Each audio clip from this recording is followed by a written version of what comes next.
বিশ্বভারতীতে Syria সংঘর্ষ পণ্ড স্পায়ের অনশন অবস্থান। সাবহেড কেন্দ্রীয় শিক্ষামন্ত্রীর পদত্যাগের দাবিতে স্পায়ের ২৪ ঘণ্টার কর্মসূচি ঘিরে ধুন্ধুমার, পরস্পরের বিরুদ্ধে হামলার অভিযোগ। শান্তিনিকেতন কেন্দ্রীয় শিক্ষামন্ত্রী ধর্মেন্দ্র প্রধানের পদত্যাগের দাবিতে বিশ্বভারতীতে স্পায়ের ডাকা ২৪ ঘণ্টার প্রতীকী অবস্থান ও অনশন কর্মসূচিকে ঘিরে শনিবার উত্তপ্ত হয়ে উঠল বিশ্ববিদ্যালয় চত্বর। স্পাই ও আবহের কর্মী সমর্থকদের মধ্যে বচসা, ঠেলাঠেলি, হাতাহাতি এমনকি পোস্টার ছেঁড়ার ঘটনাও ঘটে। স্পাইয়ের অভিযোগ, শান্তিপূর্ণভাবে চলা অবস্থান কর্মসূচিতে আবহ কর্মীরা এসে হামলা চালায় ও কর্মসূচি ভণ্ডুল করার চেষ্টা করে।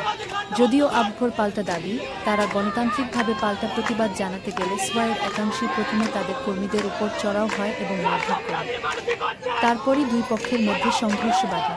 এই সংঘর্ষের জেরেই স্পাইয়ের অবস্থান বিক্ষোভ মাঝপথে উঠে যায় বলে দাবি করেছে আবহ। ঘটনাকে কেন্দ্র করে ক্যাম্পাসে ব্যাপক উত্তেজনা ছড়ায়। বিশ্বভারতীতে স্ফেয়ার হাতাহাতি।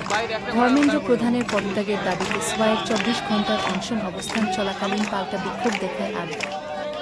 অভিযোগ, বচসা থেকে হাতাহাতি, পোস্টার ছেঁড়া। দুই শিবিরই একে অপরের বিরুদ্ধে প্রথমে হামলার অভিযোগ তুলেছে।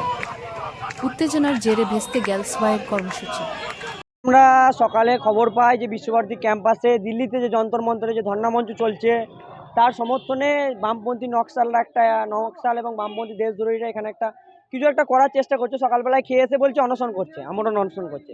খেয়ে আসছে, কেউ সাইড থেকে খেয়ে চলে আসছে, বলছে আমরণ অনশন করছে। ঠিক আছে, এর জন্য অনশন করা এতই শখ, ওখানে চলে যাক, দিল্লি থেকে অনশন করুক। বিশ্বভারতী ক্যাম্পাস থেকে অশান্ত করার কোনো প্রয়োজন নেই। আর এদের এতদিন কোনো অ্যাক্টিভিটি ছিল না। এরা যেই গভর্নমেন্টটা চেঞ্জ হয়েছে, একটা নিউ সুন্দর মানে আমাদের রাষ্ট্রবাদী সরকার সবাইকে সমান সুযোগ দিচ্ছে, এরা তত মাথায় উঠছে। আর বিষয় হচ্ছে যে দিল্লিতে যন্ত্রমন্ত্রে আমরা দেখতে পাচ্ছেন যে ধর্ণামঞ্চে কী ধরনের স্লোগান উঠছে।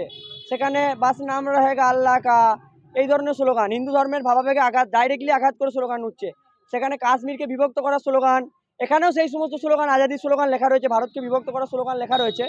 তো আমরা এই সমস্ত জিনিস বিশ্বভারতী ক্যাম্পাসের মধ্যে চলতে দেবো না। আমরা এবিপি ছাত্র সংগঠন এই সমস্ত এরা যদি বেশি বাড়ে, যে সংগঠন যে ভাষা বোঝে সেই ভাষায় তাদেরকে জবাব দেওয়া হবে। হাতাহাতি হয়েছে কিনা আমি বলতে পারছি না, কিন্তু বিষয় হচ্ছে যে এখানে ওরা যদি হাতাহাতি করে থাকে, আমার ছেলেরা তো চুরি পরে বসে নেই, আমার ছেলেরা জবাব দেবে। ওরা ভারত মাতা কি জয় যদি স্লোগান দেয় তাহলে ভালো জিনিস, কিন্তু তাহলে আজাদির স্লোগান লেখা, আজাদির লেখা কেন ওখানে?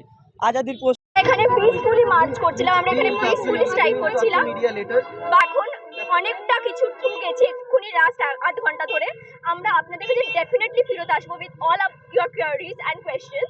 You will definitely answer it in a very respectful tone, but we need some time to collaborate and discuss and calm down.